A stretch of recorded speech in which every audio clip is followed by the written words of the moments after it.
Staring at 48 hours away and not being able to pay your staff is a frightening experience. And then to go several months at a time not knowing whether or not you're going to make it the next month, that deeply impacts the people that you're working around.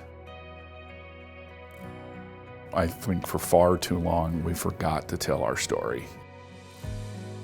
My name is Dominique Ann. I'm an advocate at Micah's Mission, and 5 years ago, I was a guest there.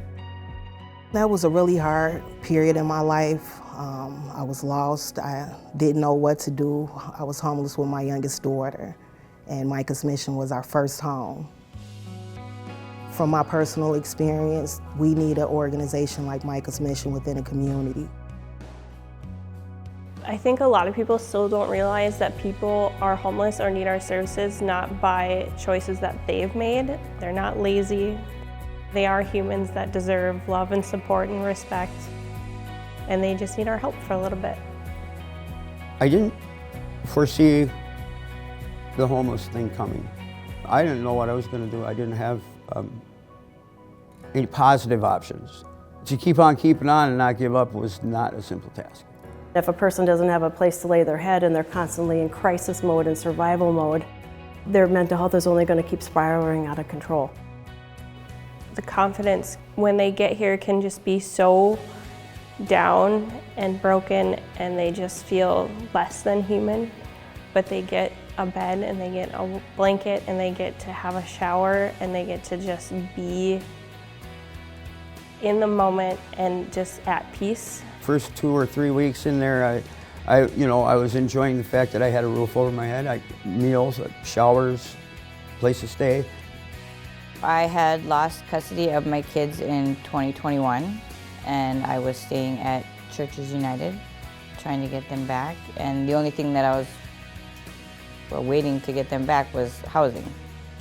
Our model of moving people from emergency shelter, wrapping case management around them, and then eventually helping them to find housing is really working. To have somebody give me a chance when it was really hard, I'm very grateful. Very, very grateful. At Silver Linings, this is a senior housing now, and this is a miracle for us all, and a blessing in ways that many of us couldn't have predicted. Thank God for Churches United. Irrefutably, the numbers are on the rise. Homelessness in America last year rose by 17%. We see that number rising here in Fargo-Moorhead.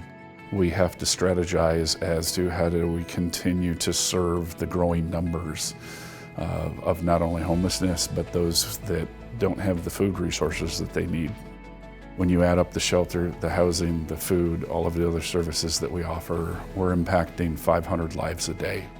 I never realized how big of a deal hunger was. And then I started working here, and it's real. It's very real. At 12 or 3 o'clock, we open the doors, and there's always a giant rush of people. There's lines outside, 20 to 40 people waiting in line outside just to get in. I think there is a general lack of awareness of the magnitude of the number of people who need our services. For the last 6 months, we've had double-digit increases percentage-wise in the number of people using our food pantry. I just don't see those numbers decreasing anytime soon. Knowing that I'm able to help somebody fill their cupboards, feed them for a night, not have to worry about some of the other day-to-day things because they are able to put food on the table. It's just really rewarding knowing you're helping somebody. Until society can change and until we can ensure that every human being has a safety net of community and family and love and respect, our services are going to be required for the people that fall through the cracks.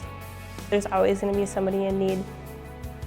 We're finding people at the most critical points in their lives, and we wrap around them and we tell them we're not going to fail them.